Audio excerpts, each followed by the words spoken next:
Hola a todos. En esta clase vamos a ver la política monetaria de los bancos centrales. El primer punto es ver qué es la política monetaria.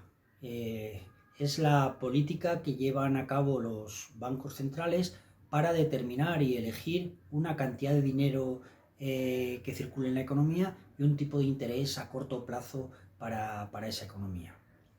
El Banco Central para cada país tiene la capacidad y tiene el poder de determinar esas dos cosas, la cantidad de dinero que es mejor en cada momento para la economía y el tipo de interés a corto plazo. Y tomar esas decisiones se llama la política monetaria de ese Banco Central. La política monetaria puede ser expansiva o contractiva. Una política monetaria expansiva es cuando el Banco Central tiende a poner más dinero en la economía y rebajar los tipos de interés. Y la política monetaria contractiva es cuando el Banco Central tiende a lo contrario, a disminuir la cantidad de dinero en la economía para que suban los tipos de interés. La política monetaria expansiva, pues se dice metafóricamente que el Banco Central saca el helicóptero o calienta la economía, que está demasiado fría.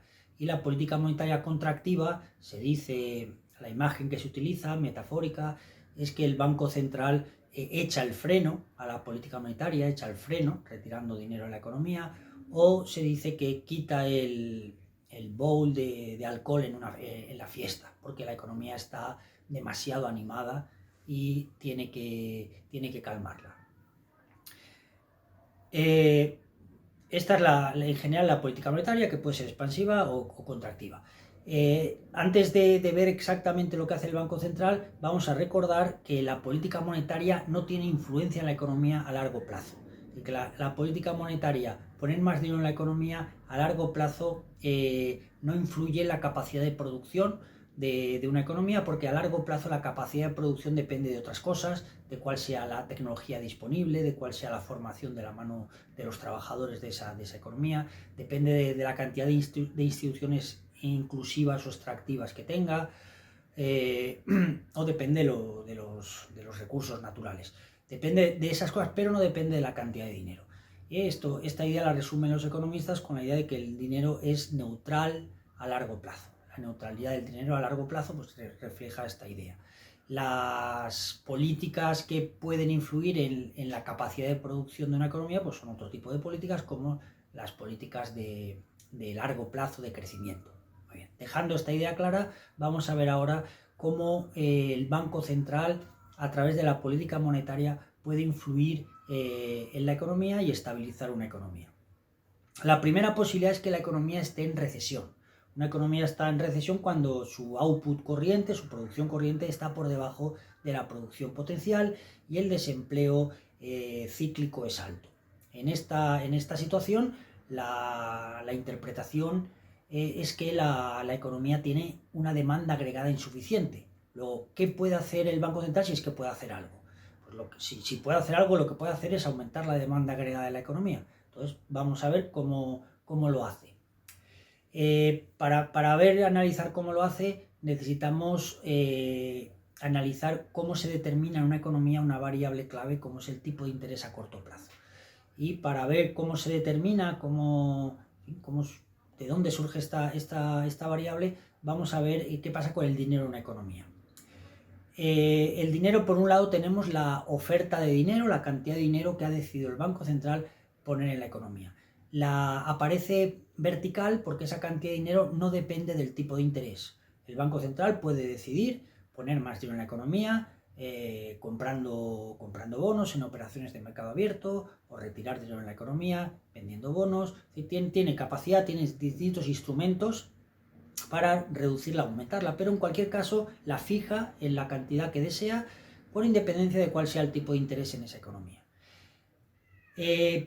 Por otro lado, la segunda pieza es la demanda de dinero. El dinero existe para la gente, lo desea, las familias lo desean tener para hacer sus compras. Luego, la demanda de dinero simplemente es el dinero que las familias tienen en sus cuentas corrientes para hacer sus compras. Al final, si lo resumimos mucho, la alternativa es tener el dinero en las cuentas corrientes para hacer compras o tenerlo en alguna cuenta bancaria que dé intereses, a una cuenta de ahorro o comprando bonos. Al final cada familia tiene esas dos opciones. La cantidad que decida tener para sus compras, pues es lo que se llama demanda de dinero. La demanda de dinero sí que aparece siendo descendente, es decir, que sí que primero depende del tipo de interés y depende del tipo de interés, de forma que si el tipo de interés es muy alto, las familias por tener cuentas de ahorro les dan unos intereses muy altos en el banco, o por comprar bonos del Estado o de empresas le dan intereses muy altos.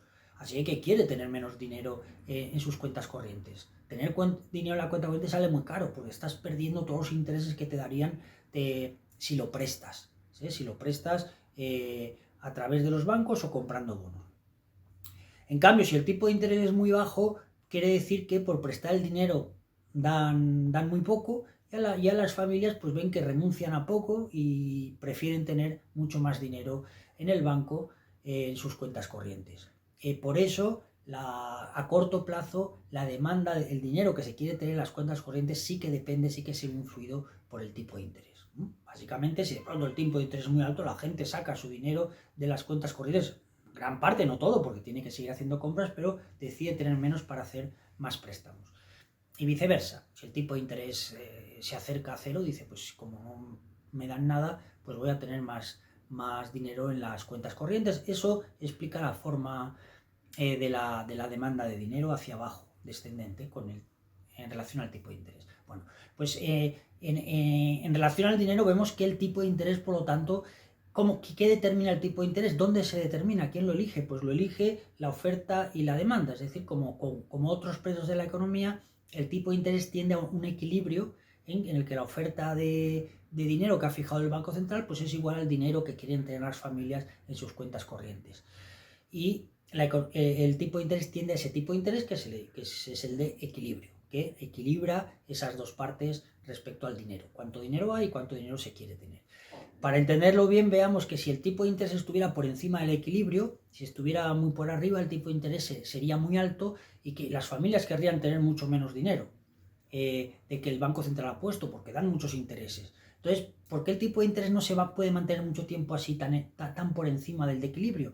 Porque las empresas ven que pueden conseguir dinero, pueden conseguir préstamos dando mucho menos tipo de interés. Que hay mucha gente que desea prestar el dinero, luego el tipo de interés a corto plazo va bajando, porque es muy fácil obtener dinero para préstamos. Así que si va bajando, al ir bajando a su vez las familias dicen, pues ahora deseamos tener más dinero en las cuentas corrientes y llega un momento que se equilibran. Si el tipo de interés estuviera por debajo del de equilibrio, las familias a ese tipo de interés querrían tener mucho más dinero, es decir, prestarían mucho menos. Al prestar mucho menos, pues habría escasez de dinero para prestar y las empresas, para conseguir dinero que les hicieran más préstamos, aumentarían el tipo de interés o irían ofreciendo un tipo de interés más alto. Y entonces el tipo de interés, de forma natural, el mecanismo es que iría subiendo hacia alcanzar ese tipo de interés de equilibrio. Y solo en el equilibrio, pues las dos partes están equilibradas. Y ya no tiene, ahí se estabiliza el tipo de interés de equilibrio dadas esas condiciones en esa economía. Muy bien, pues si entendemos que el tipo de interés, que es una pieza básica de la explicación, viene determinado de esta forma por el dinero en la economía a corto plazo, estábamos que la economía está en recesión, que la demanda agregada es insuficiente. ¿Qué puede hacer el Banco Central? El Banco Central lo que puede hacer, tiene herramientas para aumentar la cantidad de dinero.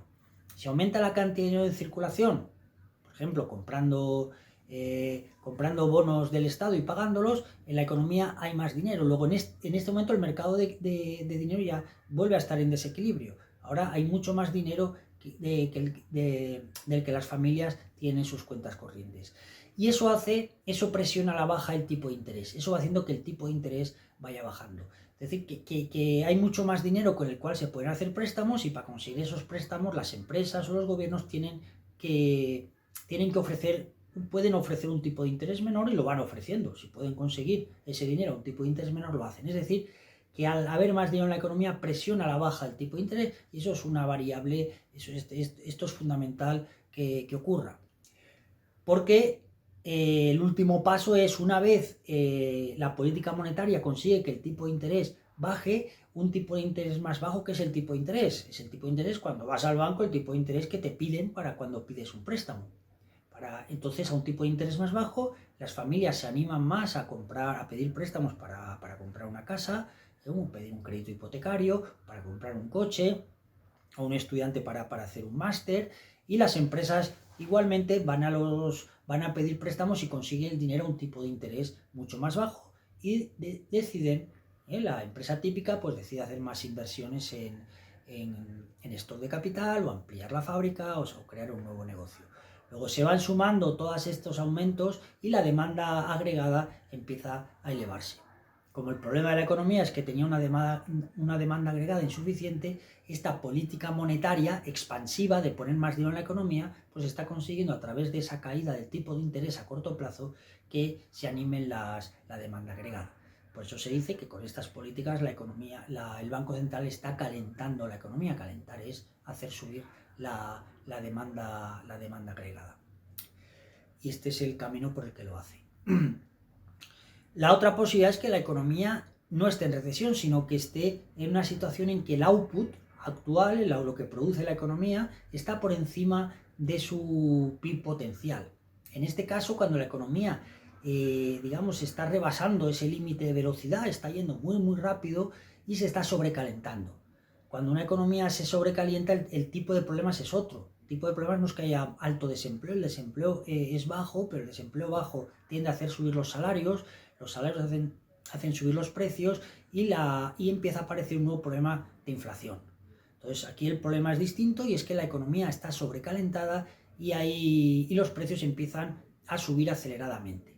Y eso, pues de por sí, es un problema, y el Banco Central aquí puede hacer algo. La cosa es puede o no hacer, puede hacer algo. Y lo que puede hacer es una política monetaria contractiva. En este caso va a hacer lo contrario, va a retirar dinero de la economía, y retirando dinero de la economía lo que consigue es que suba el tipo de interés. Al haber menos dinero en la economía es más complicado conseguir préstamos, y las empresas y los gobiernos empiezan a ofrecer tipos de interés más altos. En este caso es lo que hemos dicho, que se dice que el Banco Central echa el freno de la economía, echa el freno del coche, el coche iba demasiado rápido y lo frena, o como la economía estaba demasiado animada, había demasiadas compras, que no tenía capacidad de producción la economía para hacer frente a tantas compras, lo que hace es pues quitar el bowl de alcohol de la fiesta, es decir, para que se baje el nivel de consumo y se calme ese exceso de optimismo. Cuando la economía está sobrecalentada hay un exceso de demanda agregada, y hay que rebajarla. En este caso, lo que hemos visto, entonces lo hace rebajando la cantidad de dinero en la economía. Eso hace subir los tipos de interés, y de nuevo el tipo de interés es el precio que se piden por los préstamos se encarecen y las familias piden menos dinero prestado, las empresas también, y eso va haciendo caer la demanda agregada. Ese caer la demanda agregada, ¿cuánto que es? A las 2 semanas, a las 3, las estimaciones medias dicen los economistas que está alrededor de 6 meses. Desde que el Banco Central toma la decisión de subir los tipos de interés hasta que se va notando en los datos que las compras están reduciéndose, pues pasan una media de 6 meses. Por lo tanto, en conclusión, el Banco Central es una institución muy central en las economías, porque a través de la política monetaria tiene un poder de hacer subir la demanda agregada cuando la economía está en recesión, o de bajarla cuando la economía está sobrecalentada. ¿Cómo lo hace? La principal herramienta que tiene es el tipo de interés. El Banco Central puede actuar sobre los tipos de interés cambiando la cantidad de dinero, hasta que, si la economía está en recesión, conseguir que el tipo de interés baje lo suficiente, todo lo que quiera bajarlo, para animar los préstamos y animar las compras en la economía. Y cuando la economía está sobrecalentada y hay un exceso de demanda agregada y lo que quiere es echar el freno, lo que hace es retirar dinero de la economía hasta que el tipo de interés suba lo suficiente, y puede hacerlo subir hasta que crea que es lo suficiente para hacer bajar la demanda agregada y volver a que la demanda agregada vuelva a coincidir con el PIB potencial y no esté por encima y la inflación vaya reduciéndose. Muy bien, pues esto sobre la política monetaria a corto plazo de los bancos centrales. Hasta la próxima clase.